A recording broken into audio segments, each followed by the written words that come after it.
Muri Zimbabwe au yamuone zvochamisa vanhu noti wamuziva uya aimbova MP wekuchivi South anova kila Zivhu aiwa wataura mashoko paX yendo pake achiti aiwa ndada kudzokera kuZanu PF. Muri Zimbabwe zvinhu zvashamisa vanhu kuti kila Zivhu apindwa nei noti taimuziva ari munhu aiaccuse Zanu PF achitaura mashoko akaipa pamusoro peZanu PF. Saka muendera mberi nenyaya iyi anokurudzira wasubscriber wolike wotina on the bell icon tombochona maupdates andokupa pano paZim News Live nokuti msala nhasi munhu munomuda mnangagwa muchinzi the outspoken politician known for his controversial statements and actions made his intentions clear in a recent post on social media platform X where he boldly declared I'm ready to come back home.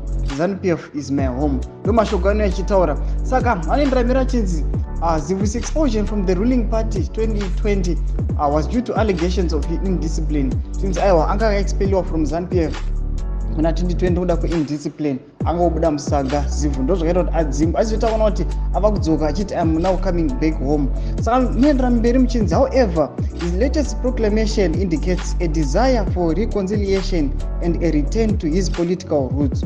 Ndo mashoko anobuda munhawu zvinzi aiwa vakila Zivhu vodzokera kuZanu PF aiwa munhu watoziva kuti kunyange nepamapost ake ese aikriticize vanhu veZanu PF tuzive mafungiro enyu kuti munoti kudii pamusoro pe post yapostiwa naKilla Zivhu. Pinda mucomment section medu amusangana nosubscriber kulike nokuturn on the bell icon tombochona maupdates andokupa pano paZim News Live.